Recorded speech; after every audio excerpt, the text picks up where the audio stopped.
Hello and welcome back to another edition of GNAT-TV's In-Depth Series. I'm Andrew McKeever, the news director at GNAT-TV's News Project, and it's a pleasure to have you with us today on Thursday, December 2nd. Our topic today is about a study currently underway by a special legislative committee or task force that will be recommending to the legislature an action plan or an proposed legislation to ensure that all public school students have equitable access to educational opportunities. Known as a weighting study, it's exploring the factors that influence the cost of delivering education services to students who may come from low-income backgrounds, for example, or for whom English may not be their native language. And there are a few other factors involved, and we'll have a chance to unpack those and talk about them a little bit. So here today to help us explain the study and tell us how it's going, we're really pleased to have with us today State Representative Emilie Kornheiser, who is one of the co-chairs of the task force that's been meeting since earlier this year. She represents a district in Brattleboro. And it's also a pleasure to welcome back Representative Kathleen James, familiar face to many of you here on GNAT. She's a state representative from the district that includes Manchester, Arlington, Sandgate, and part of Sunderland. And she is also a member of the special weighting committee. So just to kind of get us started, I was wondering if both of you could kind of bring us up to speed on where the study stands at present. What is the timeline you're working on, and how far are you from coming to a landing on what you'll be recommending to the legislature? And maybe well, I can. Representative Kornheiser, maybe I'll throw this one to you first, since you're one of the co-chairs. Where do things stand at the moment? Absolutely. So yesterday we had our second to last task force meeting. Our final meeting is scheduled for next Friday. And at the meeting yesterday, we went through the table of contents for our draft report. And while that is a little bit tedious to process, it was really an important opportunity for us to repeat to each other and clarify all of the small and large decisions and agreements that we've come to along the way. And so we finished that. We're going to have a draft report ready to share with stakeholders early next week. And then next Friday, we are going to make final revisions and recommendations to the draft report and then move towards a final report for our deadline of December 15th. Oh, okay. Very good. And Representative James, what will happen then? Will this report then go out to all of your colleagues in the State House, and some sort of piece of legislation will follow from it? Yeah, that's exactly right. We're really hoping, we've been working really hard to try to make sure that the report accurately describes, as we call it, the journey we've been on, because we have taken a lot of testimony on a really wide-ranging array of topics that have to do with educational equity. And so I think we're working hard to make sure that the report does a great job of describing sort of all the things we've been considering. And once we get that published, it'll go to all of our colleagues in the legislature. And we will be looking to move legislation in the 2022 session. I don't think we've decided yet whether that bill will start on the House side or the Senate side. But, my hope and expectation is that we'll be getting a bill passed in 2022. Okay. So I wondered if you could perhaps unpack it a little bit for us. What are some of the factors that are involved in this study? I mentioned, income and English as a second language. Are those the two main factors, or are there some other ones that are involved? So the study itself that was authored completed actually in 2019, which was a few years ago, looked at the question of if we use pupil weights as part of our tax formula for determining the educational tax responsibilities at the community level, if we use weighting as part of that formula, which we do, what would be accurate weight to be using to account for the cost of varied student factors?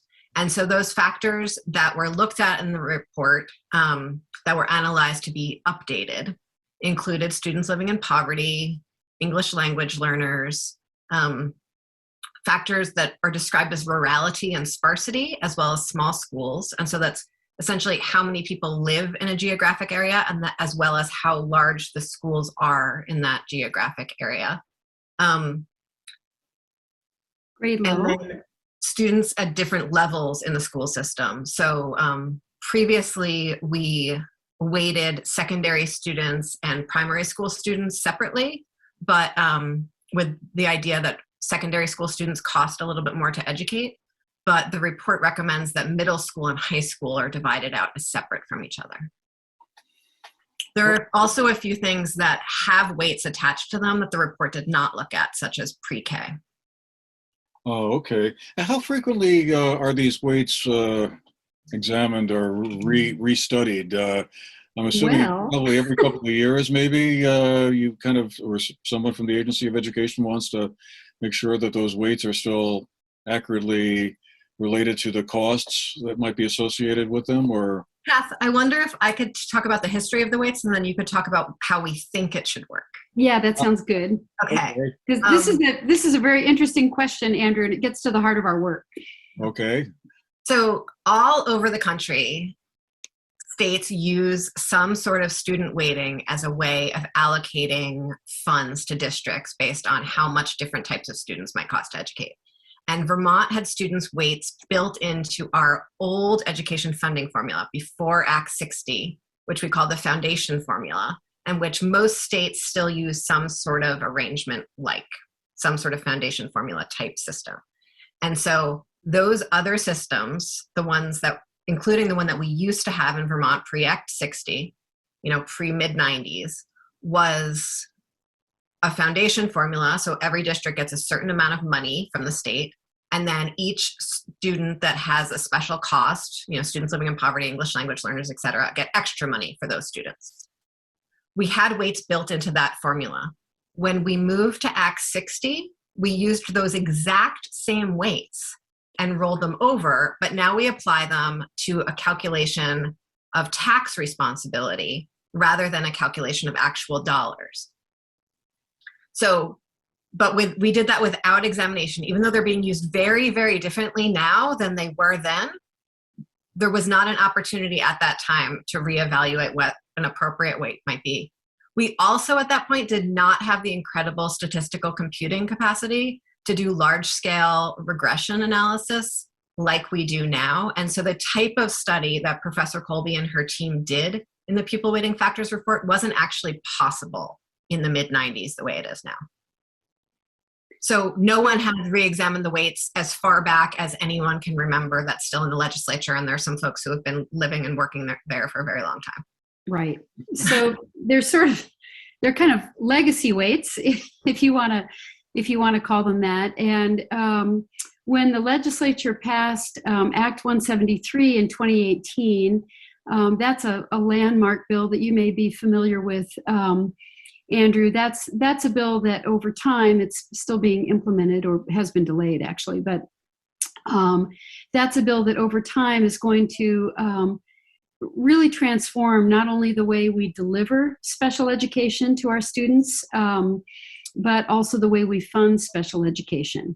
And when Act 173 was passed in 2018, there was a concern, I think that I wasn't there, but so I've read, that there was a concern that districts that have a higher incident rate, that have more students who require special ed or have a higher number of students in poverty, would be losing funding through this funding mechanism that we're going to be putting into place with Act 173.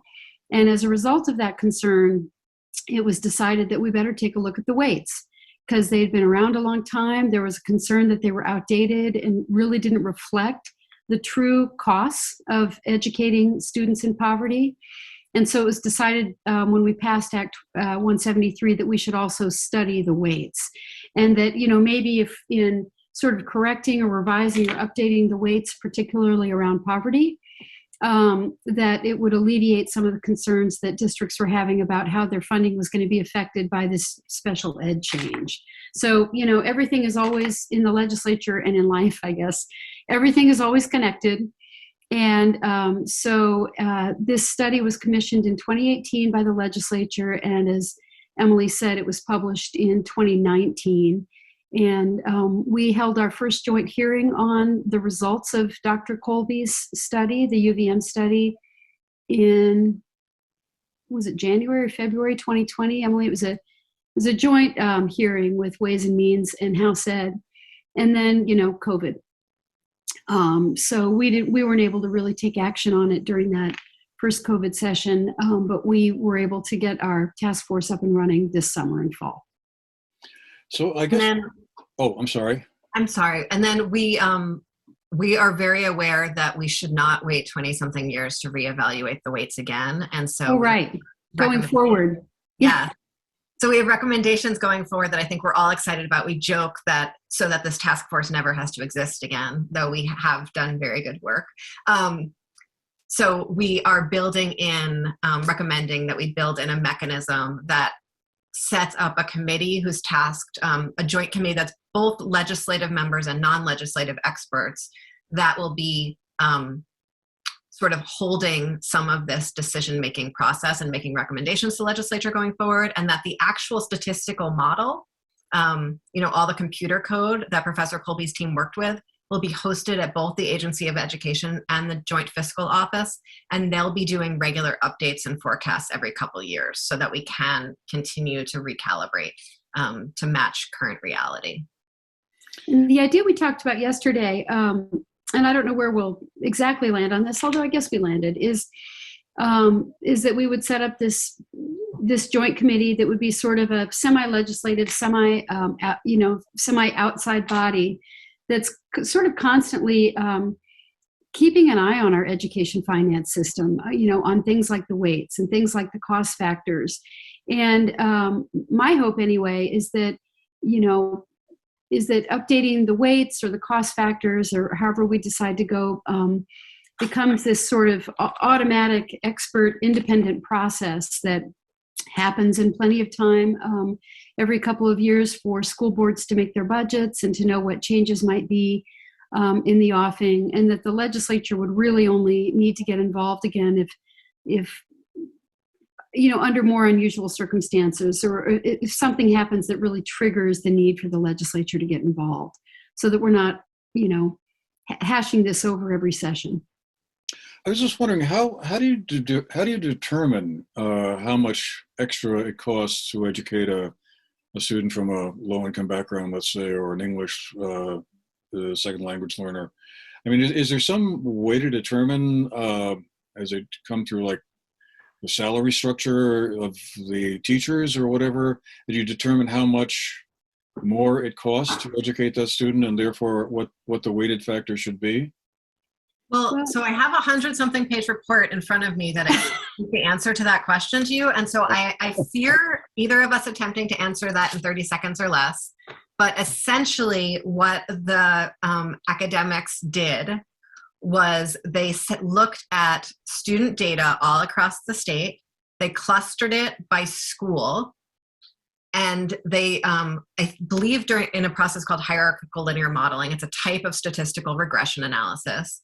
And they said, here are students in all these different categories: students living in poverty, students who are rural students, English language learners. They marked those students essentially and held that factor, they controlled for those factors and said, what would it take to educate, how much does it cost to educate a student in Vermont to a specific test score? Actually, they used reading and math scores as measures of success, which is a narrow measure of success, but it's a number that they had available to them.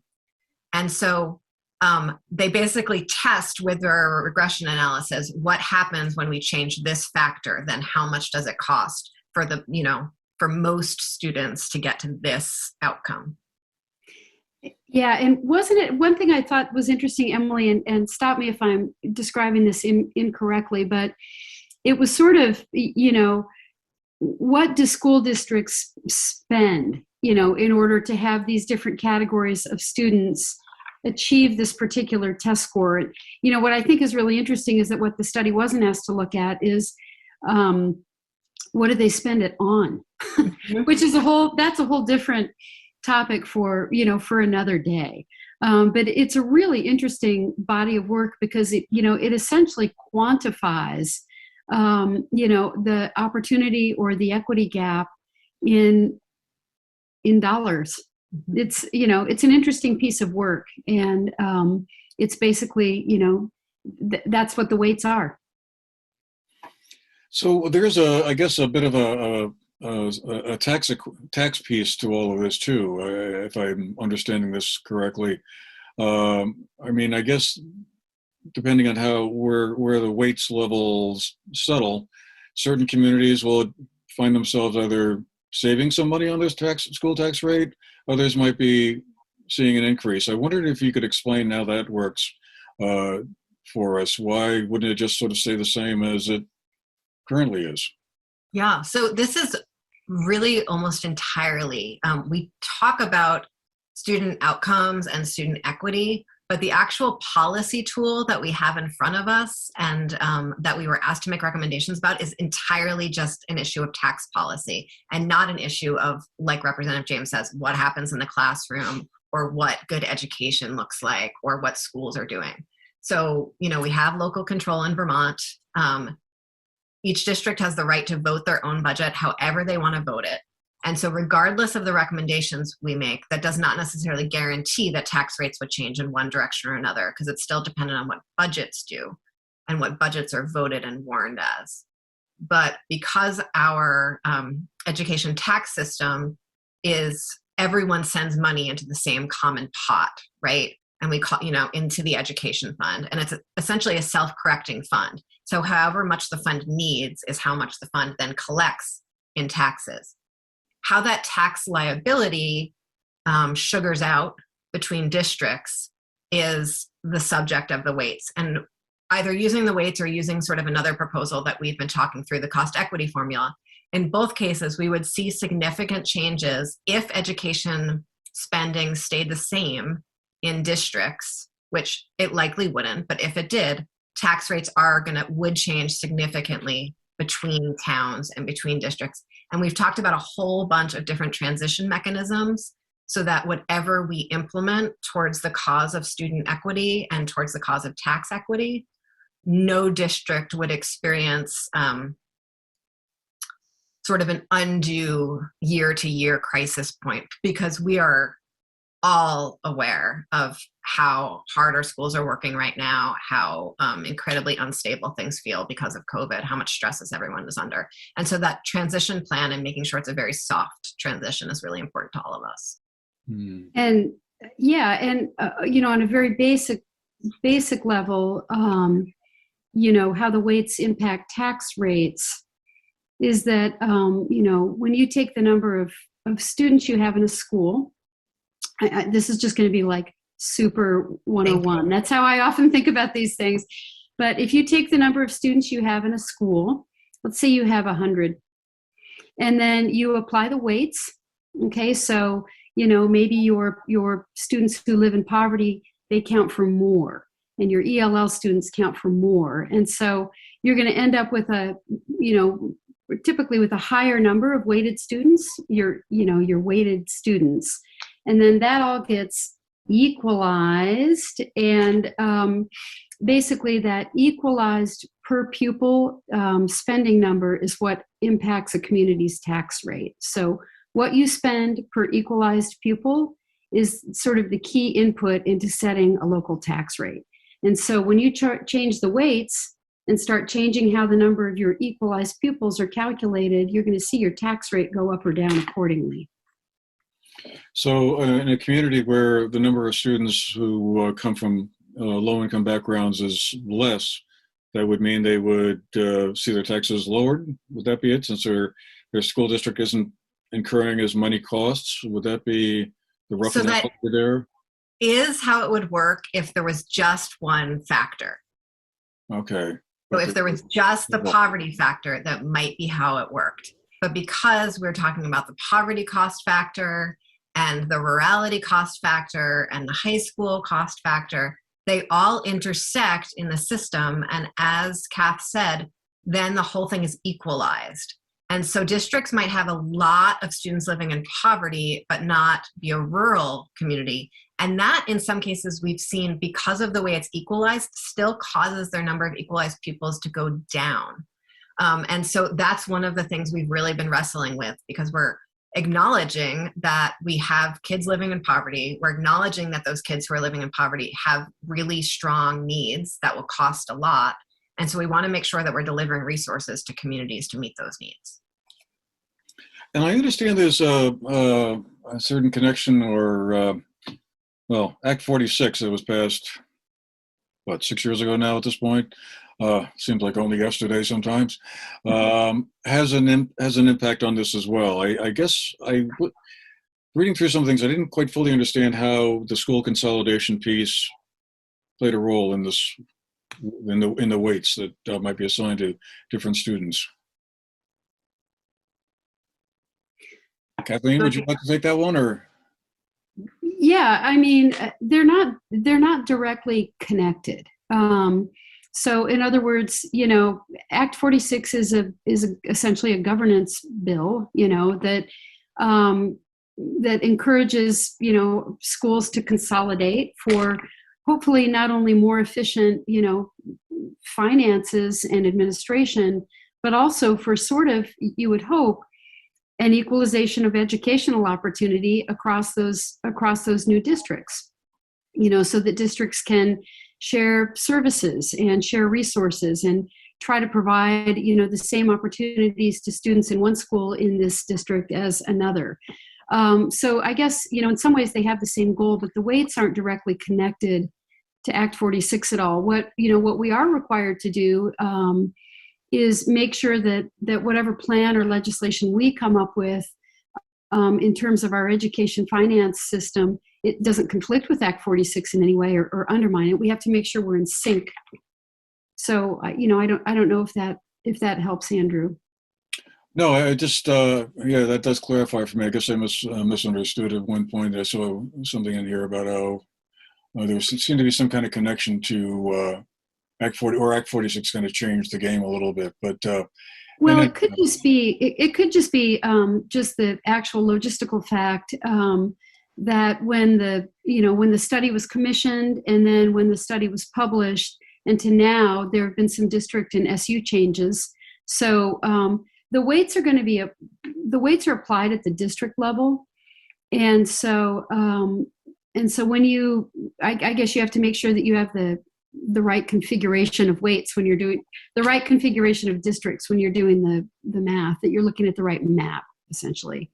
Did I miss anything, Emily? I think that's about right. No, I think so the map that's in the report, sort of the numbers that are in the back of the report, aren't accurate numbers because we have different district and school configurations than we had when the report was published. And so that required updating. The other thing is that as you have more schools and fewer districts, there was a promise attached to Act 46, and it hasn't been enough time for us to sort of check on that promise, that you would see educational equity between the schools in a single district, because the district is making budgetary choices that sort of meet the needs of each school within its district, rather than a district, so that we would see ideally more consistency of educational equity as we have fewer and fewer districts. That was one of the promises of Act 46. And like I said, we haven't checked to see if that's been realized yet, but within a district, as time goes by, you would think that schools would have more and more equal educational opportunities between them. I guess just before we need to run here, I just had a couple of other quick questions here. The poverty aspect of this kind of interested me. I just wondered, how is poverty measured in a school? Is it by free and reduced lunch, or is it by some other metric that you would use to determine whether a district has a higher or lower poverty rate? Well, how we have been measuring it. So currently, how the Agency of Education is measuring poverty in our schools is by combining two factors. One, they take a look at the number of families in that school district that receive SNAP nutritional benefits, and then they also, and this is a legacy from kind of the old days that Emily was talking about when we first, were sort of looking at weights. They also include English language learners in the poverty count. So how we currently do it is SNAP plus ELL students. That's how we're measuring poverty right now. One of the things that the UVM study recommended was that we take a look at that and see whether we think it's still the best way to be doing it, and that free and reduced lunch might be a more kind of accurate measure of poverty. So one of the interim steps that we're going to be recommending in our report is that we move from the SNAP and ELL count to a free and reduced lunch count, which captures more students. Basically, it counts more kids in poverty. It should capture a broader and more accurate audience, which is obviously a good goal. But we're thinking of that as sort of an interim step. What we would really like to get to is for our Vermont schools to use a universal household income form, something that maybe AOE could work with other stakeholders to develop, that all schools around the state would basically hand out and require the same form, and we can tailor it to gather the data we need and to be as hopefully simple and easy for families to fill out. So moving from free and reduced lunch as an interim step to hopefully being able to get this universal household form up and running before too long. I don't know what the timeline would be on that, a couple years, or I don't know, Emily, maybe you know. I think a couple of years, but both SNAP food stamps is a very stigmatized program, and so we would see under enrollment in that because of that. And then free and reduced lunch also has some stigma, though not as much stigma, and so it is a better measure, but still not a perfect measure. And the universal income declaration form really removes the stigma because we ask all families to fill it out, not just those who are interested in qualifying for an explicit program. Mm-hmm. And interestingly, schools will be allowed to require that families turn in that household income form. So we'll be really capturing everybody. Okay. So just before we have to go here, what happens next? Sounds like the report is basically done, or a few final touches to be put on it. Would you anticipate that your colleagues in the legislature will use the report and start fashioning some legislation in January or February or early next year, or what's our outlook? Well, I think representation has been really persistent and explicit and very helpful in continuing to remind us that we want to make this as readable a piece of information as possible, because we want, it's important that our colleagues understand all the questions we asked. To just take a moment, I'm sorry, but the role of a task force is slightly different from a legislative committee in that we need to ask all the questions that a legislative committee might ever ask so that they can be asked and answered before it goes through the legislative process. And so we want to make sure our committees understand all the asked and answered questions. And then hoping to take it up earlier in the session in either the House or the Senate, because it's going to need to spend time in both the education committees and the tax committees. And the tax committees tend to get a little busy doing other work later on in the session when they pick up bills that have sort of revenue implications. So hoping to get it done earlier in the session if possible. All right. Stay tuned. Stay tuned indeed. Well, all right, we'll have to leave it there for today, but thank you both very much for making the time for this conversation and to bring us up to speed on where your report and your study stands. I want to thank once again Representative Emilie Kornheiser from Brattleboro and Representative Kathleen James from Manchester, Arlington, Sandgate, and Sunderland. All right, well, thanks again.